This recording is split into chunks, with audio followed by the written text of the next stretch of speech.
Good afternoon welcome to good health. ఈ మధ్య కాలంలో సీజనల్ ఫీవర్స్ ఎక్కువగా చూస్తున్నాం. అయితే సీజనల్ ఫీవర్స్ వచ్చినప్పుడు ఎలాంటి జాగ్రత్తలు తీసుకోవాలి, డెంగ్యూ ఫీవర్ వచ్చినప్పుడు ఎలాంటి సింప్టమ్స్ కనిపిస్తాయి, ప్లేట్లెట్ కౌంట్ లో చేంజెస్ ఎప్పుడు వస్తాయి, ఫ్లూకి వ్యాక్సినేషన్ ఉంటుందా, ట్రీట్మెంట్ ఎలా ఉంటుంది అనే విషయాలు మనకి తెలియజేయడానికి యశోద హాస్పిటల్ నుంచి senior general physician doctor Srikaran Uddesh గారు మనతో పాటు ఉన్నారు. వారిని అడిగి మరిన్ని విషయాలు తెలుసుకుందాం. Hi doctor, good afternoon. నమస్తే అండి. నమస్కారం అండి. డాక్టర్, ముందుగా చెప్పండి, ఇప్పుడు ఈ సీజన్లో ఫీవర్స్ ఎక్కువగా చూస్తున్నాం, ఫ్లూస్ ఎక్కువగా వస్తూ ఉన్నాయి కదా. అయితే నార్మల్గా ఫీవర్ వచ్చింది అంటే సీజనల్గా వచ్చిందిలే అని ఊరుకుంటూ ఉంటారు కదా, దీన్ని ఎంత సీరియస్గా తీసుకోవాలంటారు?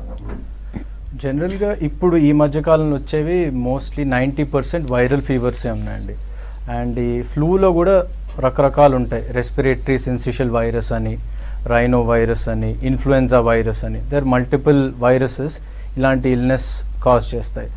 ఎంత సీరియస్గా తీసుకోవాలంటే ఎనీ ఫీవర్ ఒక 4 days కంటే ఎక్కువ హై గ్రేడ్ ఫీవర్ పేషెంట్కి ఇంకా ఉంటుందంటే డెఫినెట్గా వెంటనే హాస్పిటల్కి వచ్చి డాక్టర్ని సంప్రదించడం better. Any fever lasting more than 4 days. Doctor, ఇప్పుడు డెంగ్యూ ఫీవర్ కూడా ఎక్కువగా చూస్తూ ఉన్నాము. అయితే ఎన్ని రోజులు ఫీవర్ ఉంటే ఇది డెంగ్యూ అని నిర్ధారించాల్సి ఉంటుంది, అండ్ ఎలాంటి సిమ్టమ్స్ కనిపిస్తాయి? రోజులు ఫీవర్ అని కరెక్ట్గా చెప్పలేం, కానీ డెంగ్యూ ఫీవర్లో 2 phases ఉంటాయి.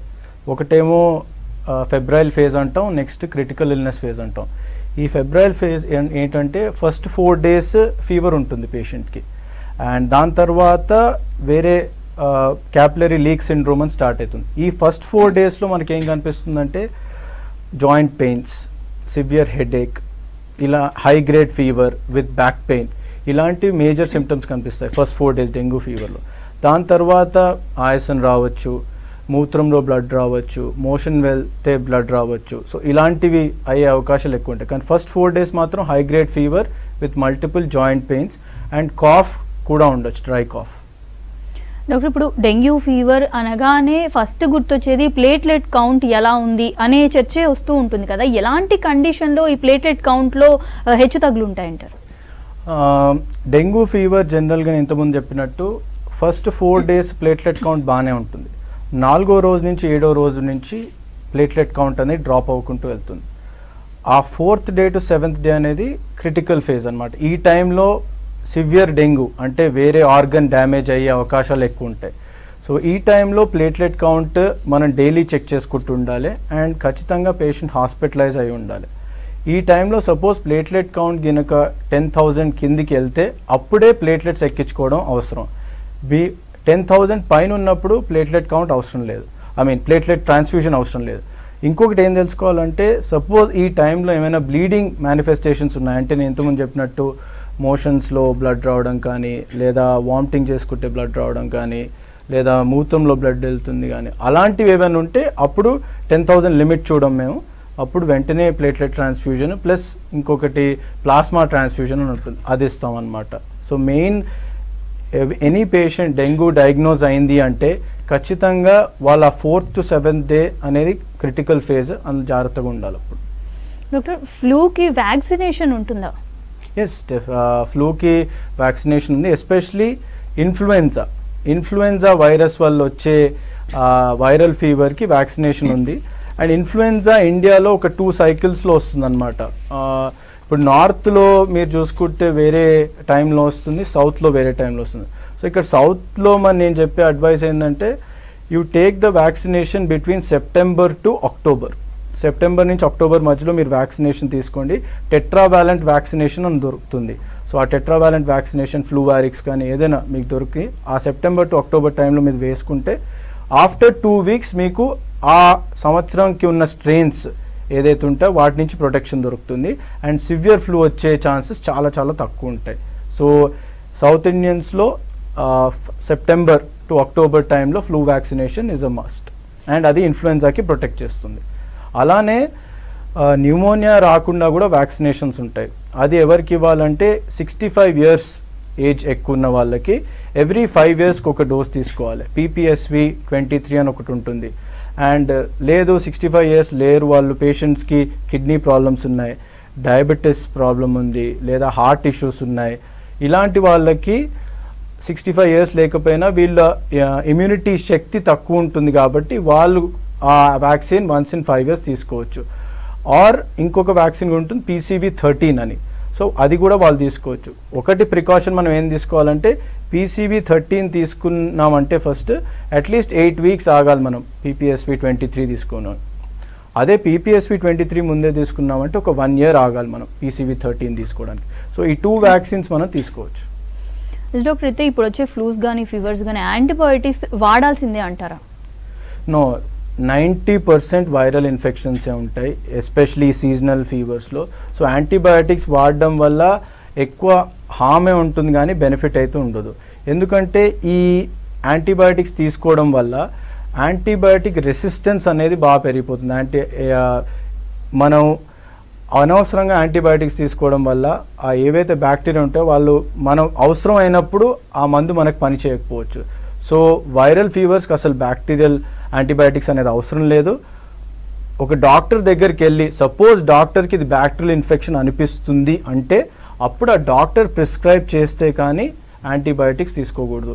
ఎందుకంటే యాంటీబయాటిక్స్ వల్ల కూడా మళ్ళీ లూజ్ టూల్స్ అవ్వడం, వామిటింగ్స్ అవ్వడం, యాంటీబయాటిక్స్ వల్ల ఫెటీగ్ రావడం ఇలాంటివన్నీ వచ్చే అవకాశాలు ఉంటాయి. డాక్టర్, ప్లేట్లెట్ కౌంట్ ఇందాక మాట్లాడుకున్నాం కదా, ప్లేట్లెట్ కౌంట్ ఎంత వరకు ఉండాలి అండ్ ఎంత తగ్గితే డేంజర్ అంటారు? ప్లేట్లెట్ కౌంట్ జనరల్ దాని వాల్యూ 1.5 to 4.5 lakhs వరకు ఉండొచ్చు. ఎంత తగ్గితే డేంజర్ అంటే సపోజ్ ఒక డెంగ్యూ పేషెంట్ ఉన్నారు, ఒక ఎగ్జాంపుల్ ఇస్తాను. డెంగ్యూ పేషెంట్ నార్మల్ స్టేబుల్గా వార్డ్లో ఉన్నారు, 20,000 ప్లేట్లెట్స్ ఉన్నాయి. అదేం డేంజర్ కాదు, ఎందుకంటే పేషెంట్కి సివియర్ డెంగ్యూ మేనిఫెస్టేషన్స్ ఏం లేవు. అదే ఒక పేషెంట్ ఉన్నారు, 50,000 ఉన్నాయి కానీ పేషెంట్కి బ్లడ్ వామిటింగ్స్ అవుతున్నాయి, మోషన్లో బ్లడ్ వెళ్తుంది, అది still danger. So platelet count is not more important, పేషెంట్కి దాంతోపాటు ఏం సిమ్టమ్స్ ఉన్నాయనేది ఇట్ ఈస్ మోర్ ఇంపార్టెంట్. అయితే ముఖ్యంగా ఇప్పుడు పిల్లల్లో చూసుకుంటే వాళ్ళలో కూడా ఈ ఫీవర్స్ ఎక్కువగానే చూస్తూ ఉన్నాం కదా, వాళ్ళలో ఎలా గుర్తించాలి అండ్ వాళ్ళ విషయంలో ఎలాంటి జాగ్రత్తలు తీసుకోవాల్సి ఉంటుంది? జనరల్గా ఇప్పుడు పిల్లల్లో అంటే వైరల్ ఇన్ఫెక్షన్స్ ఇంకెక్కువ కామన్గా వస్తాయి వాళ్ళు, ఎందుకంటే వాళ్ళ ఇమ్యూనిటీ కొంచెం తక్కువగా ఉంటుంది బికాజ్ ఇంకా గ్రోయింగ్ ఏజ్ కాబట్టి. వాళ్ళలో జాగ్రత్తలు మనం తీసుకోవాల్సింది ఏంటంటే కొంచెం అవుట్ సైడ్ ఫుడ్ అవాయిడ్ చేయడం, ఎక్కువ క్రౌడ్స్లో తీసుకోకపోవడం, చల్లటి పదార్థాలు ఇవ్వకపోవడం, ఇలాంటి జాగ్రత్తలు మనం తీసుకోవచ్చు. అండ్ వాళ్ళలో వైరలా బ్యాక్టీరియలా అని ఐడెంటిఫై చేయడం అది నార్మల్ పీపుల్ వల్ల కొంచెం కష్టం, డాక్టరే దాన్ని ఐడెంటిఫై చేయగలుగుతారు. ఆ సిమ్టమ్స్ బట్టి, వాళ్ళకు వచ్చే కాఫ్ బట్టి, దాన్ని బట్టి చెప్పొచ్చు అనమాట బ్యాక్టీరియలా వైరలా అని. అయితే యాంటీబయాటిక్స్ కూడా ఇంట్లో ఆల్రెడీ తెచ్చి పెట్టేసుకుంటారు, ఇంతకు ముందు అదే డాక్టర్ రాసిన వాటిని అన్నిటిని తెచ్చి పెట్టుకుంటారు. మళ్ళీ ఎప్పుడైనా ఫీవర్ వచ్చింది అని అంటే సొంతంగా వాళ్ళు అదే ప్రిస్క్రిప్షన్ని మళ్ళీ రిపీట్ చేస్తూ ఉంటారు. ఇది ఎంతవరకు కరెక్ట్? దట్టు పిల్లల విషయంలో ఎంతవరకు కరెక్ట్ అంటారు? నో, డెఫినెట్గా పిల్లల విషయంలో డెఫినెట్గా చాలా అవాయిడ్ చేయాలి. ఎందుకంటే ఈ యాంటీబయాటిక్ తీసుకోవడం వల్ల మన ఏదైతే గట్ మన ఇంటెస్టైన్లో ఉన్న మంచి బ్యాక్టీరియా కూడా చనిపోయే అవకాశాలు ఉంటాయి. సో దానివల్ల వేరే సైడ్ ఎఫెక్ట్స్ వస్తాయి. సో ఇలా లాస్ట్ టైం వచ్చింది కదా, లాస్ట్ టైం దీంతో తగ్గింది కానీ వేసుకోవడం అసలే చేయకూడదు. డెఫినెట్గా వాళ్ళ కన్సర్న్ పీడియాట్రిషియన్ దగ్గరికి వెళ్ళాలి. అండ్ ఇఫ్ ఆ పీడియాట్రిషియన్ మళ్ళీ యాంటీబయాటిక్ ఏమైనా ప్రిస్క్రైబ్ చేస్తే అప్పుడే వేసుకోవడం ఈజ్ అ బెటర్ ఆప్షన్. ఇంకో విషయం ఏంటంటే ఇలాంటి ఏదైనా ఫీవర్స్ వచ్చిందంటే ఆ సోషల్ మీడియాలో చూసో లేదంటే వేరే ఏదో ఛానల్స్లో అక్కడ ఇక్కడ ఏదో చూసేసి యూట్యూబ్ ఛానల్స్లో వాటిలో చూసేసి సొంతంగా వాళ్ళే వైద్యం చేసుకుంటూ ఉంటారు, డాక్టర్ని కన్సల్ట్ అవ్వకుండా చూస్తూ ఉంటారు. ఇది ఎంతవరకు కరెక్ట్ అంటారు? అలాంటి వాళ్ళకి మీరేం చెప్తారు? అలాంటి వాళ్ళకి ఇది 100% తప్పని చెప్తాను. ఖచ్చితంగా సోషల్ మీడియాలో చూసి మనం సొంత వైద్యం చేసుకోవడం వల్ల హామే జరుగుతుంది కానీ బెనిఫిట్ అయితే డెఫినెట్గా ఉండదు. ఎందుకంటే ఒక డాక్టర్ కొన్ని సంవత్సరాలు చదివి కొన్ని వేల పేషెంట్లు చూసిన తర్వాత వాళ్ళకి ఒక అవగాహన ఉంటుంది. ఏదో మనం 2 నిమిషాలు యూట్యూబ్ చూసి లేదా వాట్సాప్ చూసి తెలుసుకోవడం చాలా కష్టం. సో వాళ్ళకి డెఫినెట్గా మీకు ఏ సిమ్టమ్స్ ఉన్నా మీ కన్సర్న్ ఒక సర్టిఫైడ్ డాక్టర్ని కలిసి వాళ్ళు ప్రిస్క్రైబ్ చేస్తేనే మందులు తీసుకోవడం బెటర్. డెంగ్యూ కానీ లేదంటే ఫ్లూస్ ఫీవర్స్ ఏదొచ్చినా కానీ వాళ్ళు ఎలాంటి కేర్ తీసుకోవాలి అండ్ ఎలాంటి డైట్ తీసుకోవాలి ఇప్పుడున్న ఈ సీజనల్గా వచ్చే ఫీవర్స్కి? డైట్ అంటే డెఫినెట్గా మనకి మెయిన్ ఓరల్ హైడ్రేషన్, అట్లీస్ట్ ఒక 2 liters per day వాటర్ అయితే తీసుకోవాలి. హైడ్రేషన్ డీహైడ్రేట్ అయిపోయే అవకాశాలు ఎక్కువ ఉంటాయి ఫీవర్స్ వచ్చినప్పుడు. సో మోర్ లిక్విడ్స్ తీసుకోవడం అండ్ పట్టినంత తినడం. మనకి అదే ఎక్కువ తినాల్సిన అవసరం లేదు, అదే తక్కువ తినాల్సిన అవసరం లేదు. బట్ వాట్ ఎవర్ మీకు, కానీ ఆ టైంలో అవుట్ సైడ్ ఫుడ్ అవాయిడ్ చేయడం, ఆయిల్ పదార్థాలు అవాయిడ్ చేయడం, ఈజీలీ డైజెస్టబుల్ ఫుడ్ ఇడ్లీ కానీ కర్డ్ రైస్ కానీ అలాంటివి తీసుకుంటే బెటర్ ఫీవర్ వచ్చిన సమయంలో. అయితే లాస్ట్ ఇయర్తో కంపేర్ చేస్తే ఈ ఇయర్ ఫ్లూస్ కానీ ఫీవర్స్ ఎలా ఉన్నాయి? పెద్దగా తేడా ఏం లేదు, మైల్డ్ ఇంక్రీజ్ అని చెప్పొచ్చు, జస్ట్ ఒక 5 to 6% ఇన్సిడెన్స్ ఆఫ్ కేసెస్, అది డెంగ్యూఏ కావచ్చు ఫ్లూఏ కావచ్చు, అండ్ ప్లస్ వాటి సివియరిటీలో కూడా పెద్ద మార్పు ఏం లేదు. ఇప్పుడు మీరు డేటా చూసుకుంటే ఇప్పుడు సపోజ్ ఒక 100 మంది అడ్మిట్ అయితే ఒక ఫ్లూ వల్ల మ్యాక్సిమం 1% మార్టాలిటీ రేట్ ఉంటుంది, మిగతా 99% they will be fine. So అంత సీరియస్నెస్ కూడా అంత ఎక్కువేం లేదు. అండ్ జనాల్లో ఇప్పుడు అవేర్నెస్ ఎక్కువ పెరిగింది కాబట్టి వాళ్ళు ముందే డాక్టర్ని సంప్రదించడం, ముందే కేర్ తీసుకోవడం, సో ఇలాంటివి అండ్ ఆల్రెడీ వ్యాక్సినేషన్స్ తీసుకోవడం వల్ల ఆ సివియరిటీ కూడా నాకు తగ్గినట్టు అనిపిస్తుంది. అయితే ఈ డెంగ్యూ కానీ లేదంటే చికెన్ గున్యా ఇలాంటి ఫీవర్స్ కొన్ని వచ్చినప్పుడు మళ్ళీ తర్వాత మనకి వాళ్ళ లైఫ్లో ఎప్పుడు ఫీవర్ వచ్చినా కానీ వాటి ఇంపాక్ట్ చూపిస్తుంది, ఇంకా సివియర్గా అవుతారు అని అంటూ ఉంటారు కదా, ఇది ఎంతవరకు కరెక్ట్, ఇది నిజమే అంటారా? డెంగ్యూ జ్వరంలో మాత్రం ఎస్, ఇది నిజం. ఎందుకంటే ఆల్రెడీ ఒకసారి డెంగ్యూ వచ్చిన వాళ్ళకి మళ్ళీ ఇంకోసారి డెంగ్యూ వచ్చిందంటే ఈసారి సివియర్గా వచ్చే అవకాశాలు ఎక్కువ ఉంటాయి అన్నమాట. అది డెంగ్యూ విషయంలో మాత్రం డెఫినెట్గా కరెక్ట్. చికెన్ గున్యా అలాంటి వాటిల్లో అంత డిఫరెన్స్ ఏమి ఉండదు, బట్ డెంగ్యూలో మాత్రం second time dengue especially within 2 years వచ్చిందంటే అది సివియర్ డెంగ్యూ వచ్చే అవకాశాలు ఉంటాయి అన్నమాట. ఎందుకంటే మన బాడీలో ఉన్న ఇమ్యూన్ రెస్పాన్స్ లాస్ట్ టైం కంటే ఇంకా ఎక్కువ ఉంటుంది, సో ఆ ఇమ్యూన్ రెస్పాన్స్ వల్ల ఇంకెక్కువ సీరియస్నెస్ వచ్చే అవకాశం ఉంటుంది. ఇంట్లోనే ఫీవర్స్ వచ్చిన వాళ్ళు నాకు ఇది వైరల్ ఫీవరే వచ్చింది అని తెలుసుకోవడానికి, ఏ ఫీవర్ వచ్చింది అని తెలుసుకోవడానికి ఎలాంటి టెస్ట్లు చేసుకోవాల్సి, డయాగ్నోస్ ఎలా చేయాల్సి ఉంటుంది? Suppose flu cough cold symptoms ఉన్నాయనుకుందాం, ఆర్టీపీసీఆర్ టెస్ట్ చేసుకుంటే బెటర్. అది కూడా వెంటనే కాదు, ఒక 3 days అట్లీస్ట్ ఒక 2 days సిమ్టమ్స్ స్టార్ట్ అయిన తర్వాత ఆర్టీపీసీఆర్ టెస్ట్ చేసుకోవడం బెటర్. వేరేన్ నేజోఫెరెంజల్ ఓరోఫెరెంజల్ స్వాబ్ అంటే ముక్కులో మనం కోవిడ్ టైంలో చూసే ఉంటారు మీ టీవీలలో, సో అలాంటి టెస్ట్ ఒకటి చేసుకోవడం. వైరస్ల విషయాలకు వస్తే డెంగ్యూ వైరస్కి 2 టెస్ట్లు ఉంటాయి. డెంగ్యూకి ఏంటంటే ఫస్ట్ 5 daysలో కనుక మీరు టెస్ట్ చేసుకోదలుచుకుంటే డెంగ్యూ NS1 అని ఒక టెస్ట్ ఉంటుంది. అదే 5 days దాటిపోయింది అంటే డెంగ్యూ IgM అని ఒక టెస్ట్ ఉంటుంది. సో ఈ 2 టెస్ట్ల వల్ల డెంగ్యూ జ్వరం వచ్చిందా రాలేదా అని మనకు తెలుస్తుంది. ప్లస్ ఇంకొకటి ఏంటంటే ఈ టెస్ట్లు చేసుకోవడం కూడా వెంటనే ఫస్ట్ 2 daysలో చేసుకోవడం వల్ల మనకి పెద్దగా తెలియదు అనమాట డాక్టర్ కూడా. సో ఒక 2 days ఆగిన తర్వాత 3rd dayలోనే మన ల్యాబ్స్లో కూడా మార్పులు అప్పుడు కనిపిస్తుంటాయి, ఆ టైంలో చేసుకుంటే బెటర్. డాక్టర్, హాస్పిటల్లో అడ్మిట్ అయిన తర్వాత ఎవరిలో రిస్క్ ఎక్కువగా ఉంటుంది అండ్ ఎలాంటి వాళ్ళు హెల్దీగా బయటకు వచ్చేస్తారు?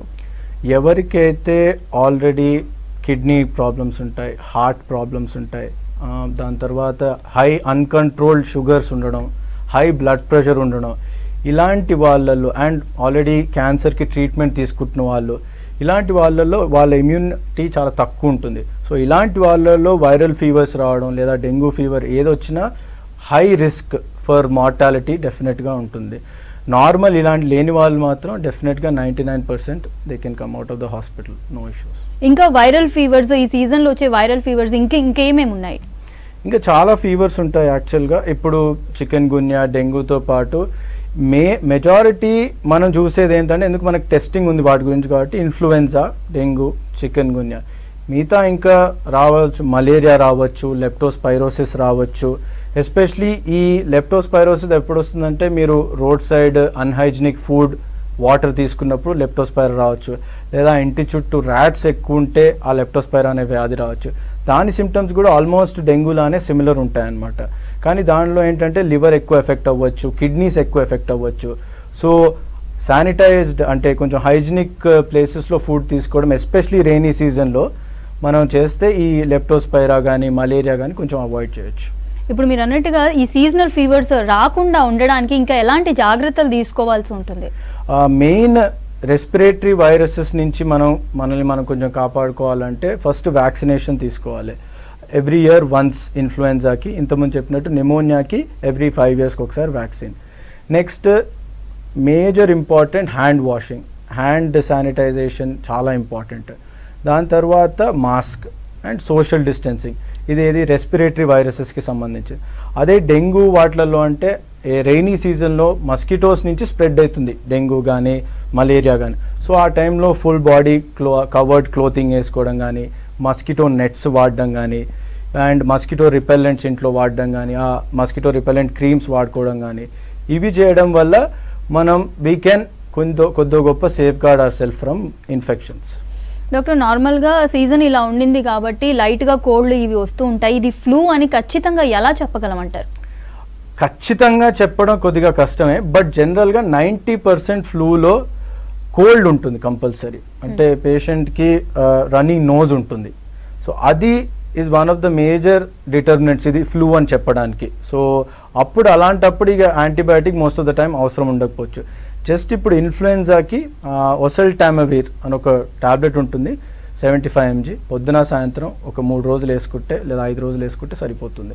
మేజర్ సిమ్టమ్ ఇది ఫ్లూ అని తెలుసుకోవడానికి running nose is one of the major symptoms. Yes doctor, అయితే ఎక్కువగా చూసుకుంటే మనం ముఖ్యంగా చిన్న పిల్లల్లో అండ్ 50+, 60+ ఏజ్ ఉన్న వాళ్ళలో ఈ ఫ్లూస్ కానీ ఫీవర్స్ కానీ వచ్చినప్పుడు వాళ్ళు ఎలాంటి కేర్ తీసుకోవాల్సి ఉంటుంది? వాళ్ళు ఎస్పెషలీ ఫస్ట్ 3 days ఫీవర్ దాటిపోయింది, ఇంకా ఫీవర్ కంటిన్యూస్గా ఉంటుంది, హై గ్రేడ్ టెంపరేచర్ ఉంటుంది, కొంచెం ఆయాసం వస్తున్నా, దగ్గు ఎక్కువగా ఉన్నా, నడుస్తే కొంచెం ఆయాసం వస్తున్నా, చాలా కాషియస్గా ఉండాలి. వాళ్ళు వెంటనే హాస్పిటల్కి వెళ్ళి ఒక డాక్టర్ చూపించుకుంటే అది బెటర్ ఉంటుంది. అండ్ పిల్లలలో ఏంటంటే వాళ్ళ బ్రీదింగ్ ఎఫెక్ట్ అవుతుంది అనమాట. మదర్స్ కానీ వాళ్ళ బ్రీదింగ్ ఇట్లా రిస్ట్రాక్షన్స్ ఉంటాయి అన్నమాట. చూస్తే వాళ్ళ చెస్ట్ లోపలికి పోవడం, అలాంటి కొంచెం కష్టపడి బ్రీదింగ్ తీసుకుంటున్నారు లేదా హై ఫీవర్ ఇంకా ఉంటుందంటే వాళ్ళని వెంటనే పీడియాట్రిషియన్ దగ్గర తీసుకెళ్ళడం బెటర్. ఇందాక మీరు వ్యాక్సినేషన్ అన్నారు కదా డాక్టర్, మరి ఇది పిల్లలకు కూడా ఉంటుంది అంటారు? ఎస్, పిల్లలకు కూడా ఉంటుంది. పిల్లలకు ఒక ఇమ్యునైజేషన్ షెడ్యూల్ అని ఉంటుంది, వాళ్ళ పీడియాట్రిషియన్స్ ఇస్తారు. అది కరెక్ట్గా ఫాలో అయితే ఈ ఇన్ఫెక్షన్స్ చాలా వరకు మనం అవాయిడ్ చేయొచ్చు. అయితే ఈ సీజన్లో చూసుకుంటే పిల్లలకి మంత్లో ఒక 2 times ఫీవర్స్ వస్తూ ఉంటాయి, ఊరికే వస్తుంటాయి, ఎందుకు వస్తుందో అర్థం కాదు, బట్ ఫీవర్ వస్తూ ఉంటుంది, ఒక 5 days 6 days ఉంటుంది, మళ్ళీ తగ్గి. ఇది ఎంతవరకు సీరియస్గా తీసుకోవాలి అంటారు? దీనివల్ల ఇంకేమన్నా హెల్త్ ఇష్యూస్ వచ్చే అవకాశం ఉంటుందంటారా? ఏంటంటే ఈసారి అలా అయింది పిల్లల్లో, వేరే నెలలోనే 2 సార్లు జ్వరం రావడం జరిగిందనమాట.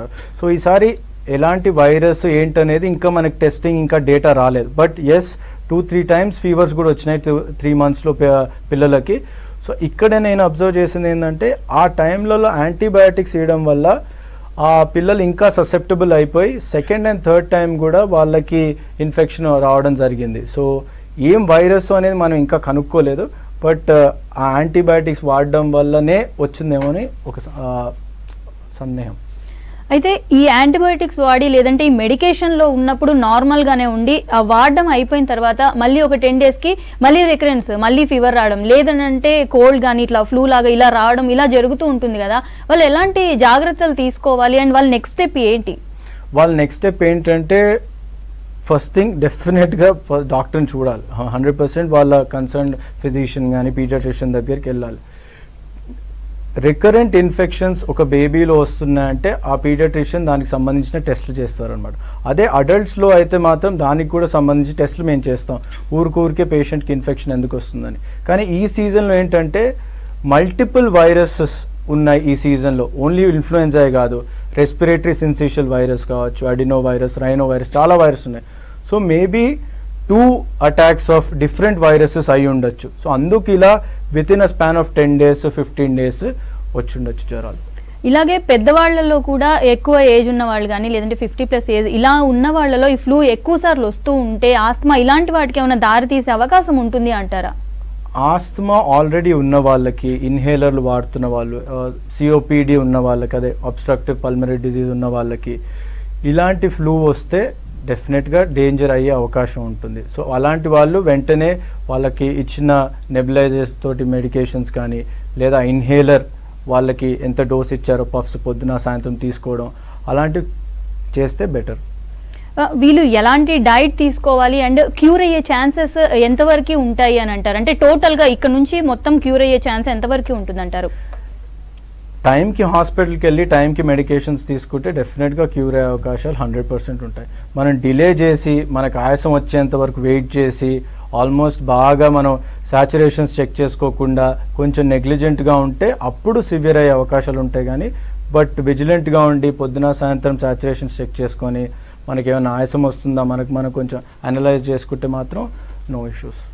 అయితే చాలా మంది చూసుకుంటే డాక్టర్ని త్వరగా కన్సల్ట్ అవ్వకుండా అడల్ట్స్ డాక్టర్ని కన్సల్ట్ అవ్వకుండా నార్మల్గానే ఇంట్లోనే ఇందాక మీరు అన్నట్టుగా వాళ్ళది చేస్తుంటారు. అసలు కరెక్ట్గా చెప్పాలంటే డాక్టర్ని ఎప్పుడు కన్సల్ట్ అవ్వాల్సి ఉంటుంది? Any fever more than 2 days ఖచ్చితంగా డాక్టర్ని కన్సల్ట్ చేయాలి. Any fever more than 2 days, any cough more than 5 days ఖచ్చితంగా డాక్టర్ని they have to take an appointment and meet the doctor. ఈ టైఫాయిడ్ లాంటి కానీ డెంగ్యూ లాంటి ఫీవర్స్ వచ్చినప్పుడు సిమ్టమ్స్ ఎలా ఉంటాయి? నార్మల్ ఫీవర్ లాగానే ఉంటుందా, ఇంకా మోర్ దాన్ ఫీవర్ ఇంకేమైనా ఉంటుందా? టైఫాయిడ్ డెంగ్యూ ఆల్మోస్ట్ సిమిలర్ ఉంటాయి, కానీ టైఫాయిడ్లో ఏంటంటే లూజ్ స్టూల్స్ అంటే మోషన్స్ ఎక్కువగా అవ్వడం లేదా వామిటింగ్స్ అవ్వడం ఇలాంటివి ఎక్కువ అవకాశాలు ఉన్నాయి. అండ్ బాడీ మీద ర్యాష్ రావచ్చు అనమాట, చెస్ట్ మీద ఒక రకమైన ర్యాష్ వస్తుంది టైఫాయిడ్లో. So that is a possibility. డెంగ్యూలో కూడా ఒక రకమైన ర్యాష్ రావచ్చు, ప్లేట్లెట్స్ పడిపోయినప్పుడు చిన్న చిన్న రెడ్ డాట్స్ రావచ్చు అనమాట బాడీ మొత్తం. సో ఆల్మోస్ట్ సిమిలర్ కంప్లైంట్స్ ఉంటాయి టైఫాయిడ్ డెంగ్యూలో.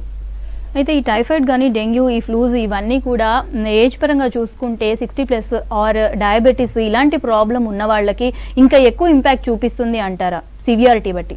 డెఫినెట్గా ఈ 60 years ప్లస్ ఉన్న వాళ్ళల్లో the effect of the illness చాలా ఎక్కువ ఉండే అవకాశాలు ఉంటుంది, ఎందుకంటే వాళ్ళ ఇమ్యూనిటీ తక్కువగా ఉంటుంది, హెన్స్ ఈ ఎఫెక్ట్ అనేది ఎక్కువ ఉండే అవకాశాలు ఉంటాయి. వాళ్ళు ఎలాంటి డైట్ తీసుకోవాల్సి ఉంటుంది, ఎలాంటి కేర్ తీసుకోవాల్సి ఉంటుంది, ముఖ్యంగా ఈ హార్ట్ పేషెంట్స్ కానీ లేదంటే డయాబెటిక్ పేషెంట్స్ కానీ వాళ్ళు నేను ఇంతకుముందు చెప్పినట్టు వ్యాక్సినేషన్స్ చాలా ఇంపార్టెంట్. చాలా మటుకు ఇండియాలో ఇన్ఫ్లుయెన్జా వ్యాక్సినేషన్ గురించి కానీ న్యూమోకోకల్ వ్యాక్సినేషన్ గురించి పెద్ద అవగాహన లేదు. సో వాళ్ళు వ్యాక్సినేషన్స్ తీసుకొని వాళ్ళు నేను ఇంతకుముందు చెప్పినట్టు సోషల్ డిస్టెన్సింగ్ పాటించుకుంటూ అండ్ దానికి సంబంధించిన హైజీన్ పాటిస్తే డెఫినెట్లీ వాళ్ళు అవాయిడ్ చేయొచ్చు ఇలాంటి డిజీజ్ నుంచి ఎక్కువ సఫర్ అవ్వడం. అయితే ఈ డెంగ్యూ ఫీవర్ అనగానే ఇందాకన్నట్టుగా ప్లేట్లెట్ కౌంట్ గుర్తొస్తూ ఉంటుంది, ప్లేట్లెట్ కౌంట్ తగ్గుతూ కూడా ఉంటుంది కదా. ప్లేట్లెట్ కౌంట్ పెరగాలి అని అంటే ఆ ఫీవర్లో ఉన్నప్పుడు పెరగాలి అని అంటే ఏం చేయాల్సి ఉంటుంది? ప్లేట్లెట్ కౌంట్ పెరగాలంటే అన్ఫార్చునేట్లీ ప్రస్తుతానికైతే అలాంటి మందు ఏం లేదు. అండ్ పప్పాయ అవి ఇవి ప్రమోట్ చేస్తుంటారు, they will not help. So ఆ ఫేజ్ దాటాలి డెంగ్యూకి. 4th day to 7th day ఆ ఇల్నెస్ ఫేజ్ దాటిన తర్వాత వాటంతట అవే ప్లేట్లెట్స్ పెరుగుతాయి. సో మనం ఈ టైంలో పపాయ తిన్నా పెరగవు, లేదా వేరే ఏది తీసుకున్నా అది పెరిగే అవకాశాలు ఉండవు. సో ఆ టైంలో అన్నెసరీగా వేరే మెడికేషన్స్ వాడడం, అగైన్ వాటి వల్ల లివర్ ఎఫెక్ట్ అవ్వడం అలాంటివి కూడా చూస్తుంటాం మేము. సో నేను చెప్పేది ప్రేక్షకులకు ఏంటంటే ప్లేట్లెట్స్ పెరగడానికి ఏమీ లేదు, మనం వెయిట్ చేయాలి. 7th day or 8th day తర్వాత వాటంతట అవే పెరుగుతాయి ప్లేట్లెట్స్. అయితే ఇప్పుడు చాలా మంది కూడా ఇప్పుడు మీరు అన్నట్టుగా పపాయ ఎక్కువ తినండి లేదంటే ఆకులు తినండి అని ఇలా చెప్తూ ఉంటారు కదా, అవి చేస్తే ఇంకా వేరే ఏమైనా కాంప్లికేషన్స్ వచ్చే అవకాశం ఉంటుంది కదా, దాని గురించి మీరేం చెప్తారు? కొన్ని ఉన్నాయి, పిల్స్ తీసుకుంటారు, తీసుకోవడం వల్ల లివర్ ఎఫెక్ట్ అయిపోతుంది వాళ్ళది. ఆల్రెడీ డెంగ్యూ జ్వరంలో లివర్ ఎఫెక్ట్ అవుతుంది. సో ఈ లివర్ ఎఫెక్ట్ అవ్వడం వల్ల మళ్ళీ ఇంకా ఎక్సెసివ్ కాంప్లికేషన్స్ ఆ డెంగ్యూ జ్వరం వల్ల వచ్చే అవకాశం ఉంటాయి. సో అందుకే ఆ టైంలో ఇప్పుడు ఏదైతే మార్కెట్లో అమ్ముతున్నారో దీనివల్ల ప్లేట్లెట్స్ పెరుగుతున్నాయి అలాంటివి అవాయిడ్ చేయడం 100% is the best option. Food విషయం పక్కన పెడితే ఎలాంటి ఫుడ్ తినకూడదు ఈ సీజన్ పరంగా చూసుకుంటే? ఈ సీజన్ పరంగా డెఫినెట్గా రోడ్ సైడ్ అన్కుక్డ్ ఫుడ్ తినకపోవడం బెటర్. అండ్ కొంచెం water, more than food water should be ఇంకా కొంచెం క్లీన్గా ఉన్న వాటర్, బాయిల్ చేసిన వాటర్ లేదా ఆరో వాటర్ అలాంటివి తీసుకుంటే బెటర్. మోర్ ఎఫెక్ట్ ఫుడ్ కంటే వాటర్ ఎఫెక్ట్ చేసే అవకాశాలు ఎక్కువ ఉంటాయి, ఎందుకంటే వాటర్లో బ్యాక్టీరియా క్రిమి ఎక్కువ ఉండే అవకాశాలు ఉంటాయి. అయితే ఇప్పుడు ఈ సీజన్ పరంగా చూసుకుంటే వాటర్ ఎక్కువ తాగబుద్ది లేదు, చలికాలం మామూలుగా కూడా వాటర్ ఎక్కువ తాగబుద్ది కాదు, అండ్ పిల్లల్లో కూడా వాటర్ ఎక్కువగా కన్జ్యూమ్ చేసుకోరు. దానికి ప్రత్యామ్నాయంగా ఇంకా ఏముంటుంది? ఫుడ్ కానీ లిక్విడ్స్ కానీ ఇంకేం తీసుకోవచ్చు? లేదు అంటే వాటర్ ఒకటి ఏంటంటే వాటర్ ఖచ్చితంగా ఇంత తీసుకోవాలని రూల్ ఏం లేదు, మీకు దాహం అయినప్పుడల్లా తీసుకుంటే సరిపోతుంది. Almost 2 liters per day is more than good enough. అలాంటి సప్లిమెంటరీ ఫుడ్స్ అంటే watermelon has a very good amount, చాలా most of the fruit is వాటరే. సో అది తీసుకుంటే సరిపోతుంది.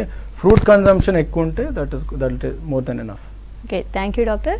ఇది ఇవాల్టి good health. Stay tune to V6 News.